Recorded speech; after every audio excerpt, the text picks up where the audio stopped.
I guess with respect to what our family's involvement in is, what we've known for in this particular phenomenon, it seems to be being branded as more of a generational case, the very first authentic generational case that has involved my grandmother, my father, my brother, my mother, myself, and my brother, and grandmother. Now, my father, not so much, but he was still around at the time.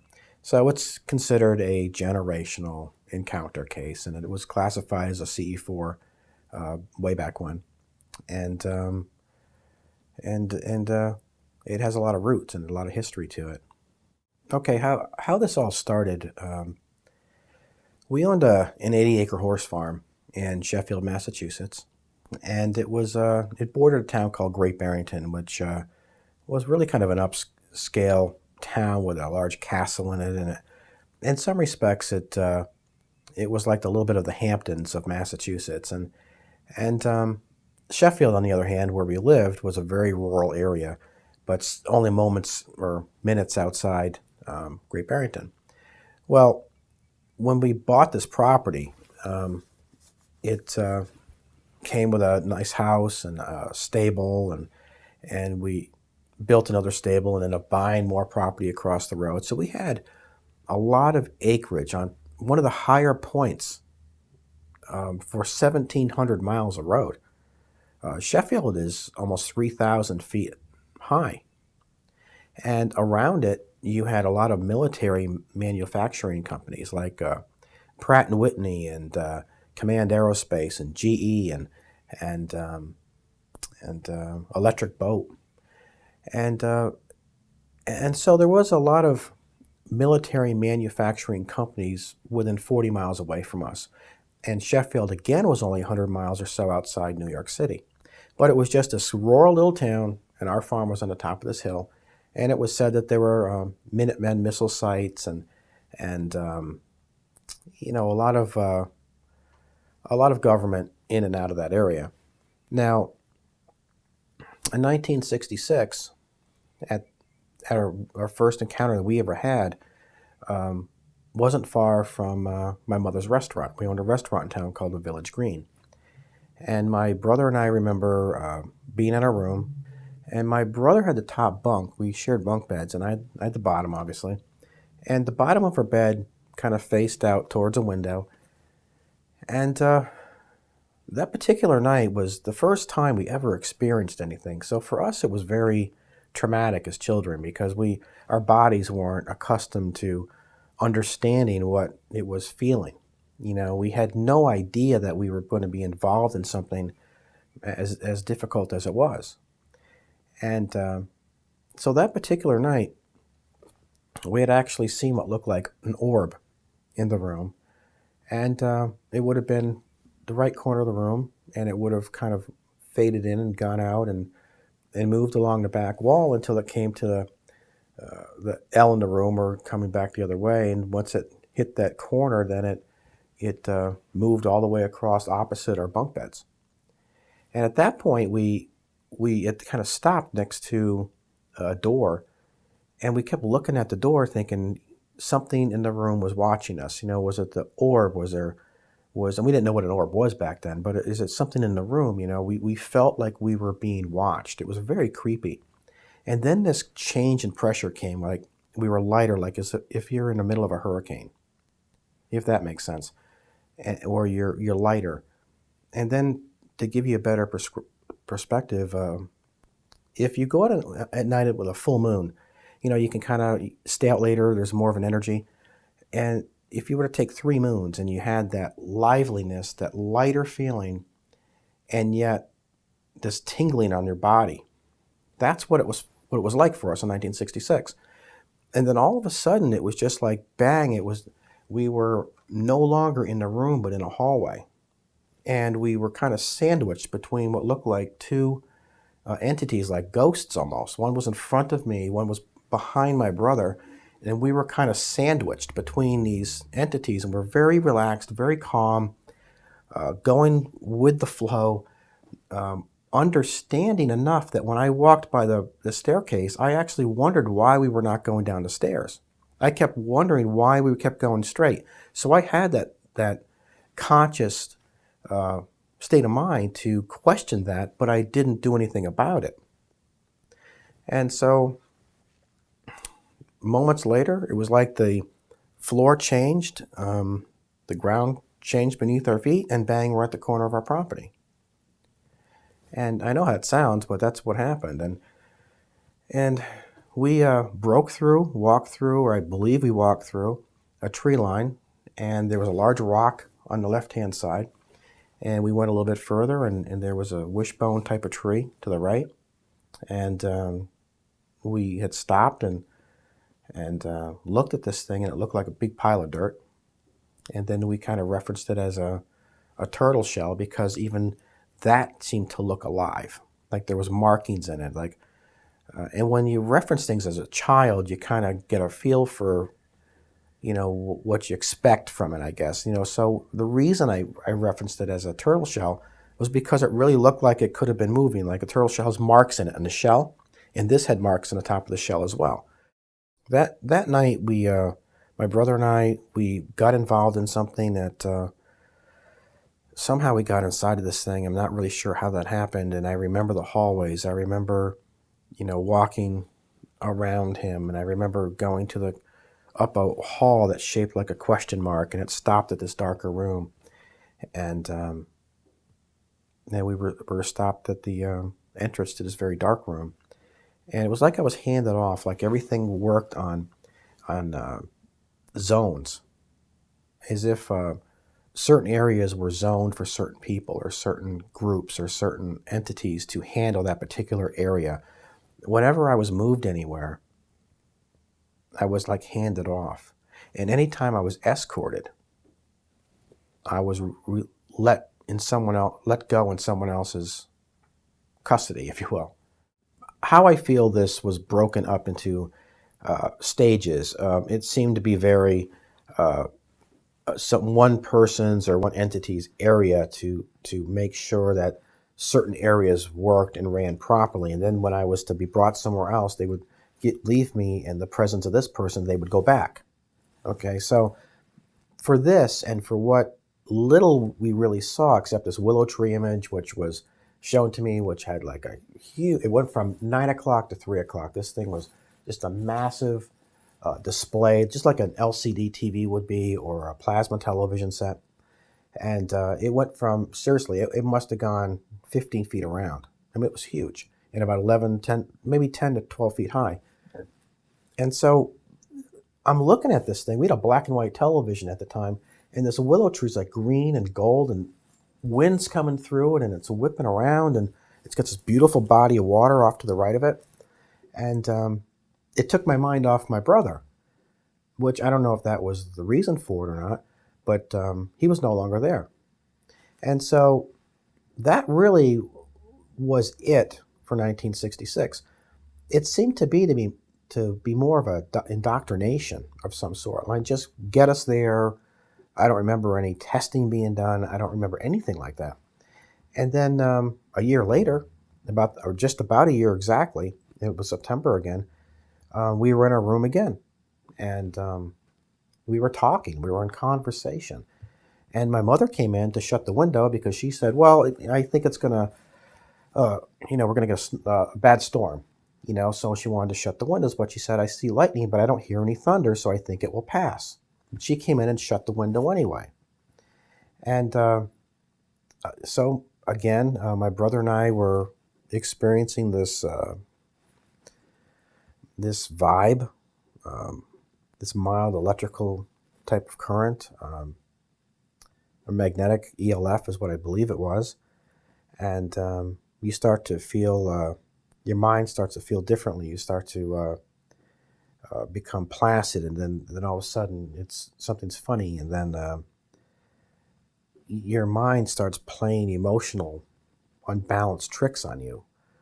And it was just very strange. And then, of course, that lighter feeling that you find with the dead calm, and then that increased feeling that you'd get from like a full moon, if that makes sense. So you have this you know, multitude of things happening at once. And it was very similar and reminded us very much of what happened the year before. So I think at that point we kind of knew, and then my brother started sitting, getting quiet, and he went and told me later he sat like Indian style in the bed because he didn't want to be down. He wanted to be able to see. And by sitting Indian style up top, he could see out that window. And again, I went and I looked off to the side of the bunk bed. Now I had a ladder that came down, so I kind of went off the side and kind of looked between or around the ladder every now and then to see what was out that window, because that seemed to be the area, the orb the year before. And then bang, we saw this blue light like a hula hoop. And so I'm staring at this little blue hula hoop with white around it, like a white and blue.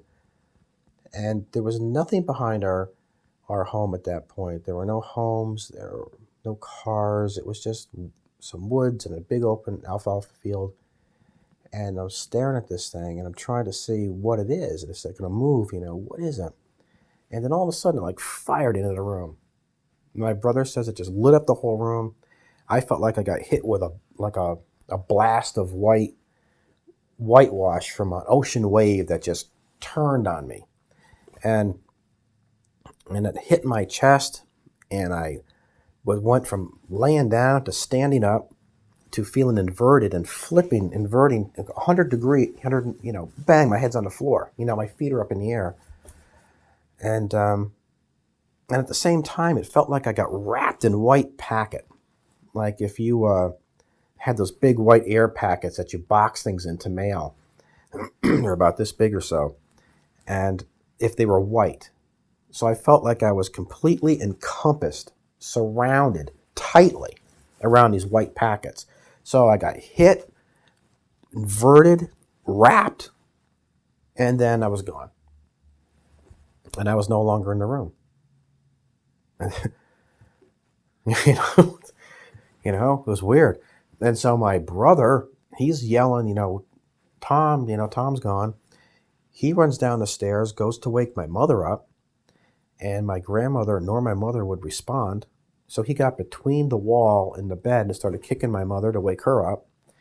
And I'll tell you something else. He saw something in that room that we never mentioned. We're kind of saving it for the book. But he did see something in that room as well. And it wasn't until what he saw left that they came to. And then, Alien Mysteries, shows my brother looking over the railing. It was really my mother that was looking over the railing. My brother was running back to my room to show my mother I wasn't there. And then it sounded like simultaneously all the doors in the house slammed. They really didn't, but that's what it sounded like. And my mother doesn't know if it was seconds, minutes, and next thing she knows, Matthew's gone. Now, Matthew, when he ran down, he had a tugboat, like a little yellow and blue tugboat in his hands. And what's interesting about that, too, is I was at the same craft now that I was a year earlier. And I was at this entrance area where that question mark would wrap around and stop before that darker room. I was standing right there with an entity off to my left, which looked very human, by the way. It's not a typical gray or what people describe. And I'm just standing there wondering if I'm going to go into this darker room. But I'm looking at these tables. There's like a table here, like an L-type table. And there was one over here. Almost looked to me to match, be the same thing. And they had like bronze tops with what looked like almost braille on top of it. And it looked like a smaller, bald, Oriental maybe at one, and one over here. And this was the backdrop of that was where that big screen was, but there was no screen up now. It was just black. And I was not cooperating apparently, right? That's the way I feel, because I remember being more able to think for myself. And there was a look. It was looking at me. I was looking at it. And I was like, where's my brother, I guess? Or I was crying for him. And next thing I know, he's there. So I don't know if Matthew being there was because I was, not cooperating or acting out. and I wanted him there because it was a comfort having my brother with me. I know that was selfish on my part, really, but having someone there with you makes it easier. And so he was brought back to another room where he had a club foot, a brace on his knee and his ankle and everything. And he remembers that being looked at along with his tugboat, his toy. I, on the other hand, had gone into this other darker room, and I didn't go very far. I went enough to see that there was some type of a spacesuit there. I don't know what it was for. I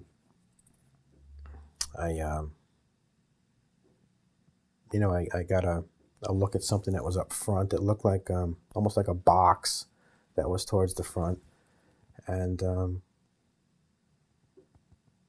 there was more individuals in there, or entities, or what have you, or that were in that room that you really couldn't see earlier. And there was another hallway that went back. I'm assuming it probably mirrored the question mark one that I went to. Who knows what was over there? And then, we were brought back in this hallway a little ways, and next thing I know, my brother and I are in the middle of the yard. My younger brother was maybe, 15 or 20 feet in front of me, and I was sitting there looking at him. We're like placid. We're staring at each other. And my mother, at this point, had already been looking for us on horseback. She saddled up her horse and she went up to the corner. There was a hay baler that we had on our property that was a no-pass zone. It was like, you go past that, you're in trouble.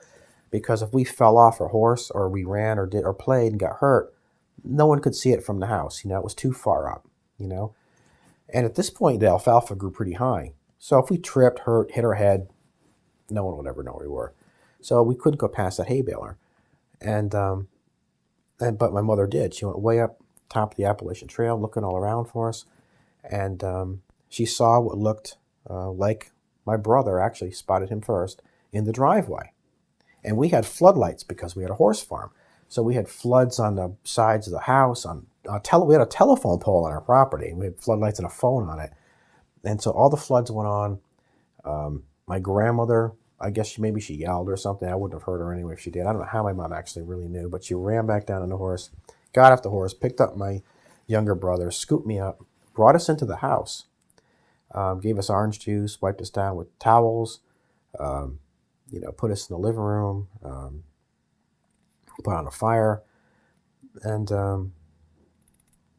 one other thing I don't talk about much, my brother swears that he was playing with, some scrap metal or something. He was having a soda, a Coke, and some of the things that he was touching seemed to react oddly to each other, which again, I would think has something to do with ELF, because I think this has a lot to do with low frequency magnetic energy. And so that was another thing that referenced metal that was acting odd, just like in the Alien Mystery Show. It talks about the bed shaking. The bed wasn't shaking. There were metal hinges that were on these old farm doors that were rattling. The bed wasn't rattling, the hinges were. So again, metal being affected. And so that was really 67. And then it went 2 years. We didn't have anything happen at all.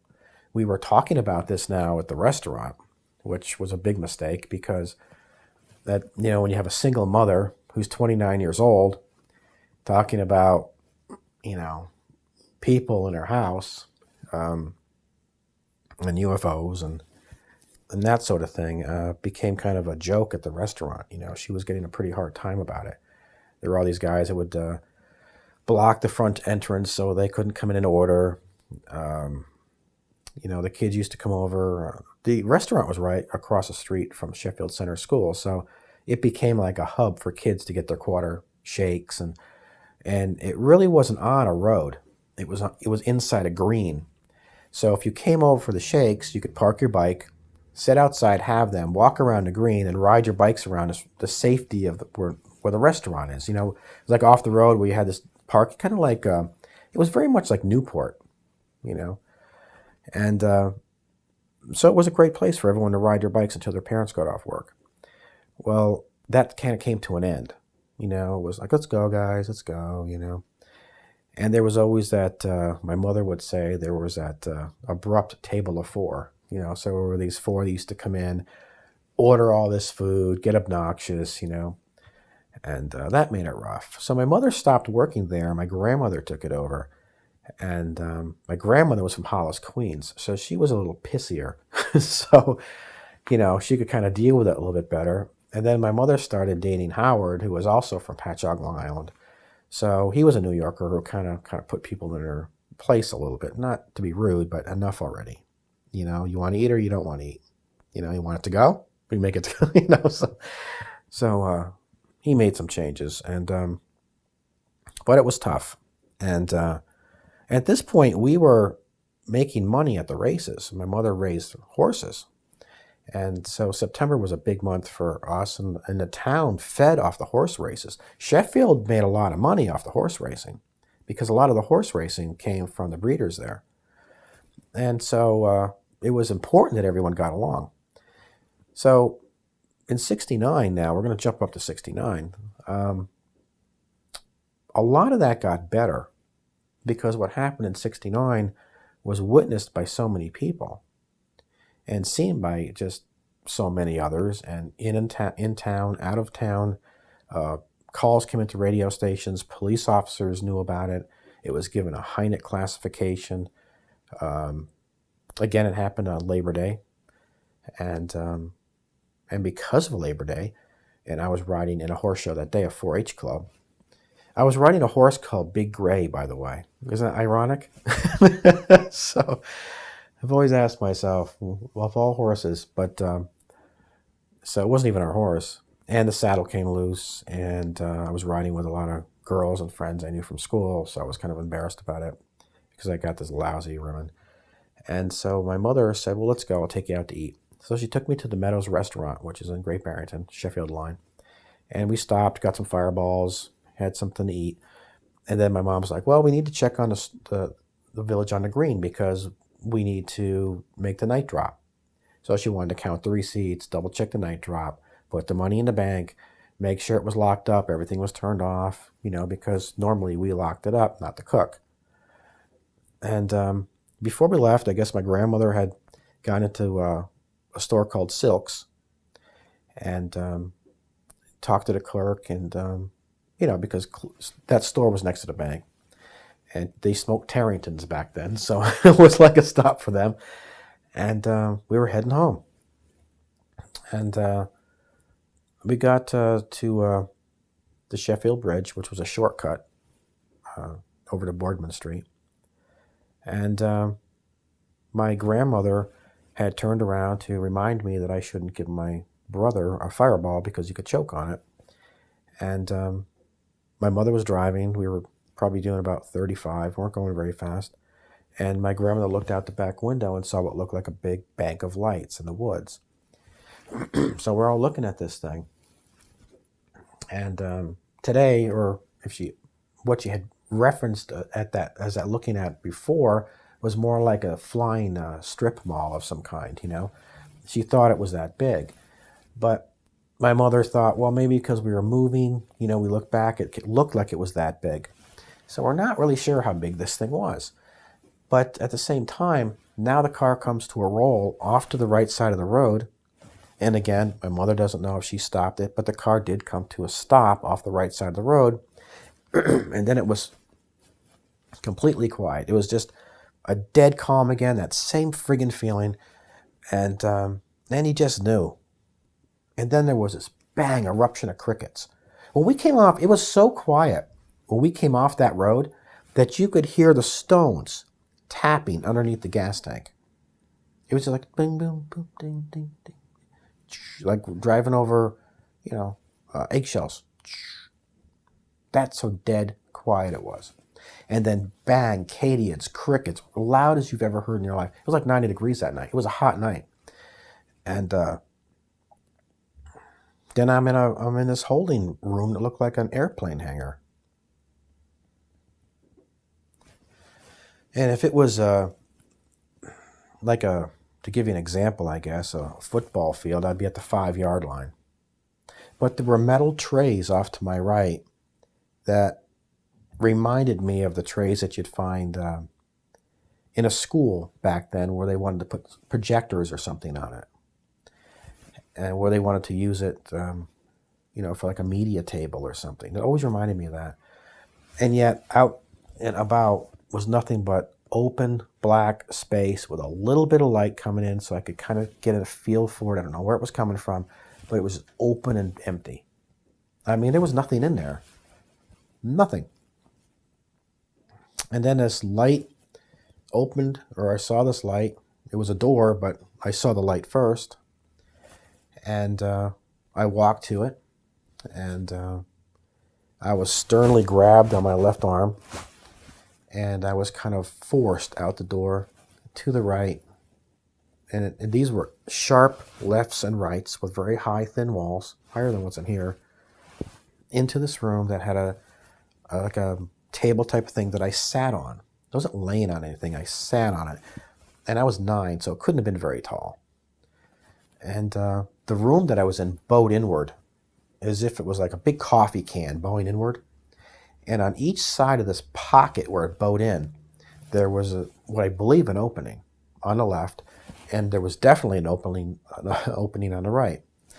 And so this entity that I saw, or what looked very genetically engineered, resembled that of an ant with some human features. It had the head that looked like almost like a football shape. Very thin neck. The neck on it was probably like this. And it came down to like a teardrop body. It was very whitish gray. The legs looked like that of bamboo sticks with rings on it that were more like a purple. And which emptied out to what I believe was more like the feet you'd see on an elephant. Kind of just flat, rounded, human hands. A slit type of mouth thing where it had a little bit of teeth in it, almost like a fish. Round eyes, black, kind of sitting on top. And that's what was standing right over here. And it turned its head for a moment, almost like in that way of a uncanny valley, like it's kind of not really human, but it appears to be alive. It sent a chill through my back. I ran out the side here, got into this huge intersecting hallway, which had 2 hallways off to the right, one here and one back over here, which is where I heard voices coming from it. I wanted to think it was my mother. I wanted to believe it was family because at that point I was alone in this room. And although Alien Mystery shows my brother next to me, he wasn't. I was alone. And the intersecting hallway, to give a good description of this thing, it would have been just a big circle with a Y hallway going out, a Y hallway coming down, and a huge Y this way. Almost as if you were thinking that you were going to get traffic coming this way. You needed to expand the walls to be able to control the flow of traffic and then filter to the bottom. Almost like an hourglass type of thing. You would need that flow. So, or like a funnel. And so later on I thought to myself, well, that's why this room bowed inward, because the hallway out there bowed outward. But while I'm in this hallway, I'm hearing voices, I'm hearing sounds. I don't know what it is. I'm praying to God it's my mother. And again, I'm taken back. But this time, I'm laying on this thing, and it's about probably 3 feet off the ground now. So it raised up. Then this cage thing came over me that was in 2 parts. The bottom part was almost like a square, and it rose into something that was much more cylinder. And the bottom part actually started to separate, came around my body, and then the outer part separated and drove over it. And they had holes in the side of it. And there were like these raisin packs. I know this sounds tough to understand, but there were raisin packs that were placed only on my left side. And again, everything's my left. I was grabbed by my left. I'm escorted by my left, and now these things are put on the left side of my body. Now, My brother will say that when he saw the entity that looks like an insect, that it was about 4 feet tall. I thought it was closer to 5. But it's interesting that if there is no compassion, why did it appear to lower itself eye level or less, so not to be overly intimidating? Or was it to look us directly in the eye? But by lowering it to my brother, he wasn't as scared of it.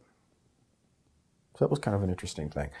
But I get a couple bumps to the head now, and that's all I remember was like a thump or two, and now I'm back in this holding area, and then fragmented again. But we're back in the car, and at this point, my grandmother had already turned the car around and started driving back to the center of Sheffield, to where Silks was, where she had stopped in earlier for cigarettes after we'd made the drop.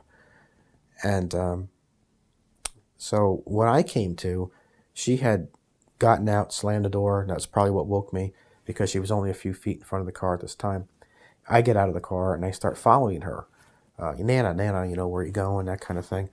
And she didn't really respond. She was kind of walking aimlessly, kind of walking, just kind of out of it, kind of like traumatized, really. So she walks into the store, goes by the clerk, and gets tied up on all these bikes and strollers and baby carriages and all the stuff they sold in there. It was like an old Rexall's pharmacy or something. And I'm calling her hand, and I'm trying to get her hand away from the bikes and pull it towards to me to get out of there. And of course she couldn't, because I wasn't thinking clearly either, because I was trying to pull her through the bikes. I remember that. And so she finally went around and came back out, talked to the clerk for a moment, as soon as she hit off the stairs, hit the road again, broke down, started shaking, started crying. We got back in the car. My mother had come to at that point. My brother, I don't remember if he was awake or not, but he says he remembers some of it. And we just went home. Now, that night was what really caused us to move. But I don't think my mother realized after that how traumatized really my brother and I was. We were altar boys, We sang in church and taught Sunday school, because there was another cute girl down there. But I'll teach Sunday school today. And but we were active with the church and families there. And like I said, it was a small town, and we were all kind of, we're close back then. You had different opinions, but it was too small of a town for everyone to not get along or find a way to get along. And so I don't know, we tried to put it behind us a little bit, I guess. I took my horse and rode it up past the baler, even though I wasn't supposed to, because I had to know if that was the spot that I had seen earlier. There's a time when you just got to double check for yourself. You got to go back and look for yourself.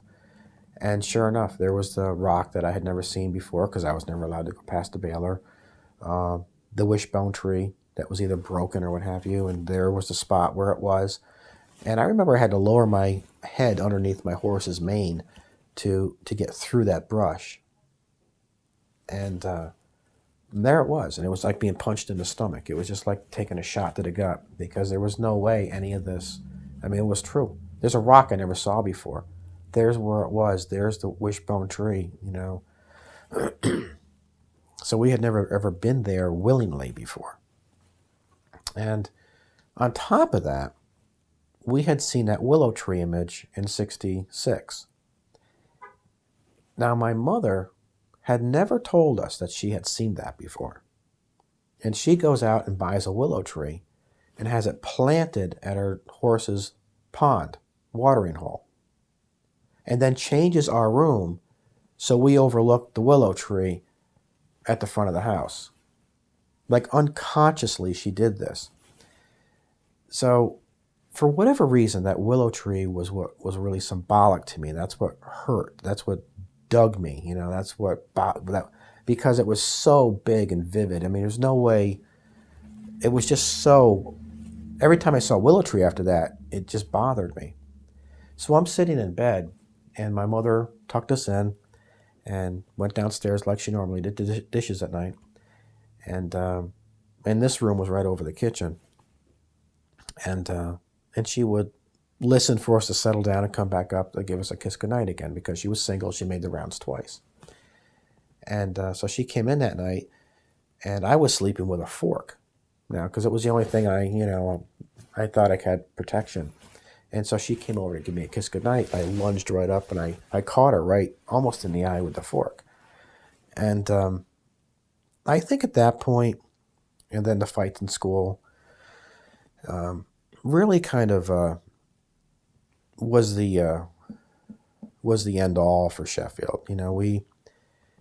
She would go back into work, and all these calls had come into WSBS radio. People were talking about it now in the store because all these people saw it, and that's the incident that got the Hynek classification. So at that point, it was validation, but the damage was already done. And a lot of her friends that were supposedly her friends, or she thought she could count on, were really the ones laughing. But now that so many other people saw it, oh, we were just joshing with you, Nancy. We always believed you. Well, no, she needed you then, and you made fun of her, And so we sold and moved. And about 20 years later, my father runs into attorney Robert Bletchman, who at the time used to work, or prior to that, was working with the Center for UFO Studies. Now, my father always said that he would talk about this and support my mother when the time was right.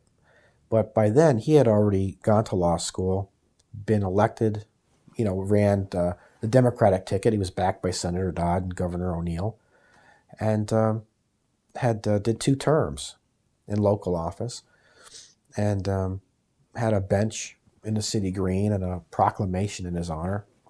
And so he was a man that had a voice. And so by the late 80s, he lost his election. He lost his election for mayor in 87, I believe it was. Don't quote me on that, but I think that's what it was. And so he was kind of done, as far as politics goes. But he still had some aspirations. He didn't, let's not ruin it now. I could still go places. But because Bletchman was so taken by our case, and Bletchman's office, who I legally retained, I sent him a check after meeting him for years, every Friday, or a few Fridays a month after work, who was working with Linda Corteil and Bud Hopkins. He had interest in that. The Hudson River Valley cases, Cash and Landerman. And he was someone who had something in the works, but he didn't really tell us what it was. And so I'd sit in there with him for hours, and we finally just opened up and talked and talked and talked. And he looked into our case and found out that there were about 6 or 7 people from the country club, Jug End, that had called in reports. People had called in WSBS radio. Police officers were notified. Last name was Galata, was the officer that used to eat in our restaurant with his son, Eddie Galata. So Eddie Galata and his father, who was a police officer, used to sit in the restaurant, as their local office, because they could work in the back, keep an eye on the store, eat, and it was a bigger spot than their little fly-by-night office behind our store, and keep an eye on the restaurant for us. And my mom was single at the time, so it was just kind of a thing they did. And people would come in and talk, and some things would get heated up, but at the same time, things were getting better. But by the 80s, though, it was long gone. It was sold, the whole bit. But Bletchman found that with those people, he was able to find them and get the particulars. So he was really interested in our case because of the fact that my father had a pillar standing and a political background. So I walk into his office and he says, I talked to your father. It's up to you. Would you mind if we mention this? I got something big coming up. That's exactly what he said to me. And I said, I'm okay with it as long as you don't tarnish my father's reputation. So in 1992, on October 2nd, he mentioned our case at the United Nations in support of 33-426, in support of Landerman, really, primarily interested in the environment the electromagnetic energy that we found, or believed it was at the time, and the crickets, the katydids. And he really took an interest in that, and the fact that there were so many people that were still talking about it back in Great Barrington and Sheffield, because the village green never changed names. So he could go back there and it'd still be people talking about it on the right day, you know. And so he did. He mentioned our case October 2nd, 1992. After he came back, my father ended up getting a bunch of papers that were stamped October 7th and October 5th, almost a week after those discussions. Some were in the library, some were in private rooms. And there was a lot there, stuff from Henry Truman, Greece Ministry of Defense, you know, the whole bit. F-4 fighter jets unable to fire on UFOs, were as much of a threat to them as they are to us. You know, that was from the Pentagon, I believe. There was a lot of stuff in black and white.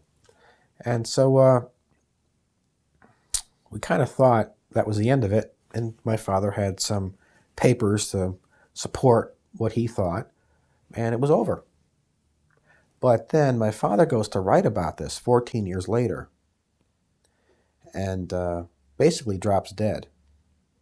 So he goes into his office after discussing and calling Bletchman and other people and those that he knew that had a lot more insight on this than he did.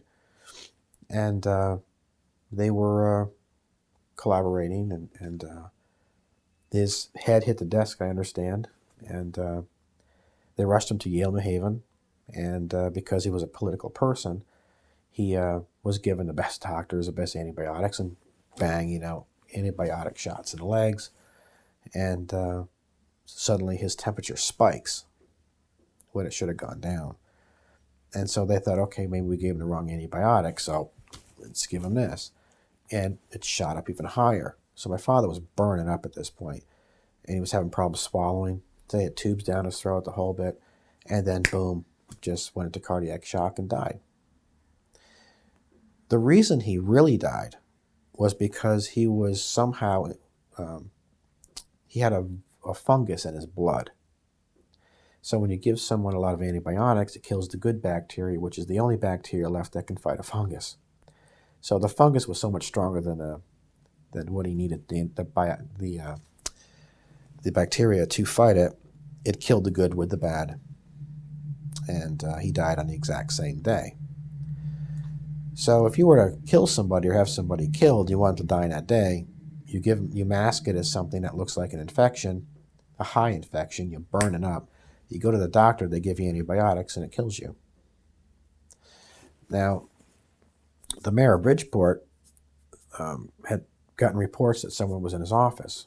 They went, they looked, and sure enough, there were clean white ceiling tiles now in his office, which made the mayor of Bridgeport concerned.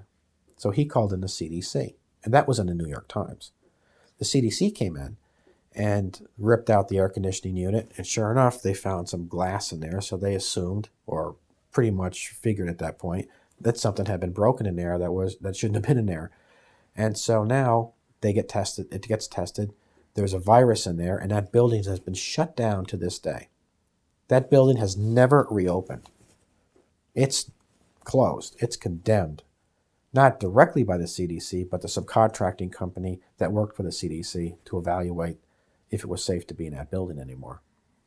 Bletchman passed not much longer after my father, and then the doctor who evaluated pretty much our whole family and was overseeing the hypnosis center that was testing my son because he was showing some very high signs of abilities, heightened abilities. He was testing higher than coincidental chance. And he gave a report out on September 15th, and he was going to speak at a MUFON conference in Murfreesboro. Never made it because he was strangled November 12th in the front door of his own home. So that is a good part of it. We had an FBI agent in my house. We've had Key Point Government Solutions set me down on my front steps. I got his card in my wallet. I had to swear not to talk about it by the Privacy Act of 1974, so we'll do that off record. But my lawyer, who was bringing our doctor's reports, polygraph test papers from the United Nations that were bringing it. She was bringing it to the city hall to have a memorandum of law written on them to say that they were authentic documents, that all of them were. Was run off the road onto oncoming traffic.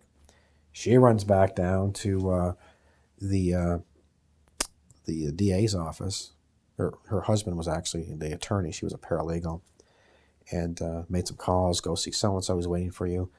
And we gave him a plate number and the whole thing. So he gets brought into court about a week or two later. Well, he's a hired private investigator that was paid to harass her, harass me, and he wouldn't give up his resources, but he ran her into oncoming traffic. So after she left the DA's office, Debbie Kessler was telling me, because I actually wrote up with her, what they were asking her and why they think that this would be, why would she be run off the road. And so she mentioned that she had some sensitive documents, and that this was that she had some very powerful, damaging material that she wanted to get a memorandum of law on for my late father and her husband, who were, again, lawyers, Ann Bletchman, who was a lawyer. And so there were comments made, well, why don't you just call NASA, that kind of thing. There was that kind of silliness that didn't really need to be there. But at the same time, I think that her husband calling it off, I think, was for a number of reasons. I think that maybe he thought that his firm not only shouldn't get involved in it anymore, but, for more than one reason. Maybe he thought it was affecting the reputation of his firm. Wife's getting run off the road into oncoming traffic, so he pulled out. So all these documents are still waiting for a memorandum of law. Now, what else came out of that, though, was that she had shared with them that there were magnetic readings that were on tape, filmed on camera, of compass spinning with up to 2 feet away from the car. There were radiation and radioactive hot spots. That was on an email and testimony from a police officer, a 30-year detective who worked our case. And you've got witnesses, and the fact that I had to take a polygraph test and actually passed it with a 99.1%. No deception indicated. The radio station had letters and old archives from the people calling in. There's an old archive with me on it, So and you got the classification that it was given in September of 1969, which clearly shows a J. Hynek classification. And then it went to the United Nations. And then my father was killed on the same day. That was all in there as to why they wanted a memorandum of law on these documents. And then even with that, because of the topic, you could prosecute somebody in court with all that information, but it's hard to get someone to take it seriously because of that topic. So, again, Kessler pulled off. Now, that's also the reason, though, that the Historical Society later on would induct it and be the first case ever inducted, because they took it seriously, because they knew everybody that was involved in that, and they could still validate it.